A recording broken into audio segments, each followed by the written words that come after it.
Hello everyone.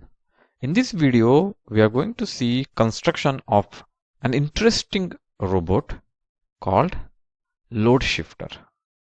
Let's look at step number 1. In step 1, we take one C plate, one L plate and join it using two nuts and bolts here.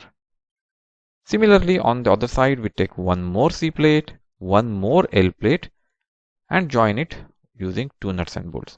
Now the flat surface of the L plate is towards us here. Then we take one rectangular plate and join to the L plate using two nuts and bolts this side and two nuts and bolt this side. Now we take one double bar and two single bar. Two single bars are overlapping. So you can only see here one, but they are actually two single bars overlapping. And join them to the L plates using one nut bolt here and one nut bolt on this side.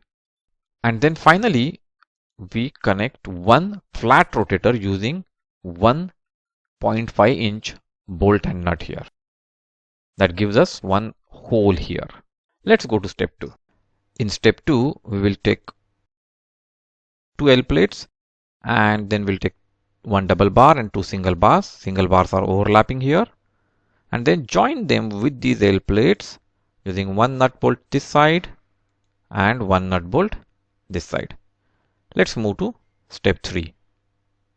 Now to the assembly which we created in step 1, we are going to attach one DC motor with shaft and place a spacer onto the same.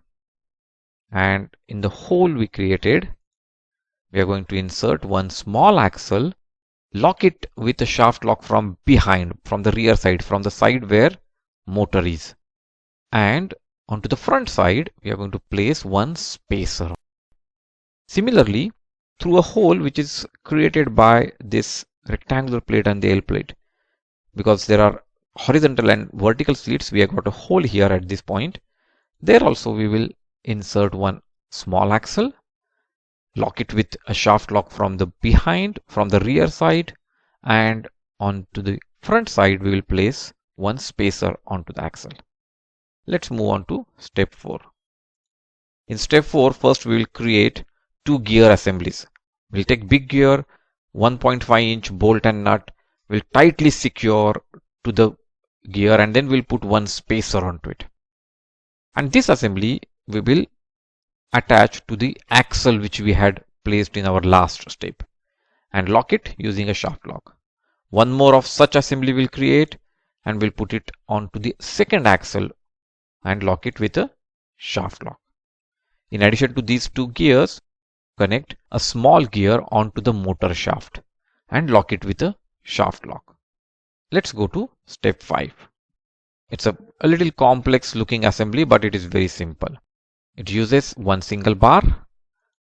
We connect an L connector to the single bar here using one nut bolt, and this side also using one more nut bolt we connect another L connector.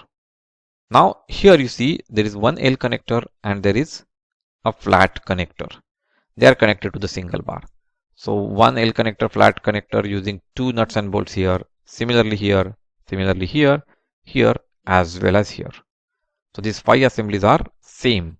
One L connector, one flat connector connected to the single bar using two nuts and bolts.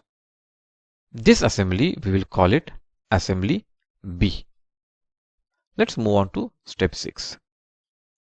In step 6, we are going to connect our assembly B to the gear assembly which we had created. Now we had one 1.5 inch bolt onto the gear. On that bolt, we are going to fix this L connector using a nut. It is loosely coupled. Tight enough to ensure that it is not tilting, but loose enough to ensure that it can move around. Similarly, onto the second gear, where we had this 1.5 inch bolt, there also we'll connect the second L connector of this assembly B and connect with a nut loosely coupled. Now let's go to step 7.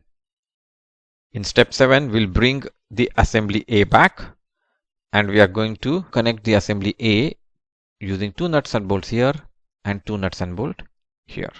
And that completes our load shifter.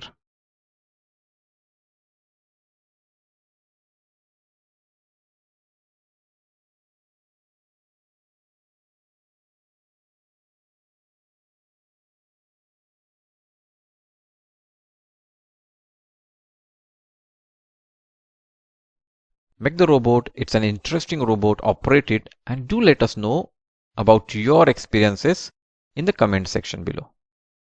Happy making!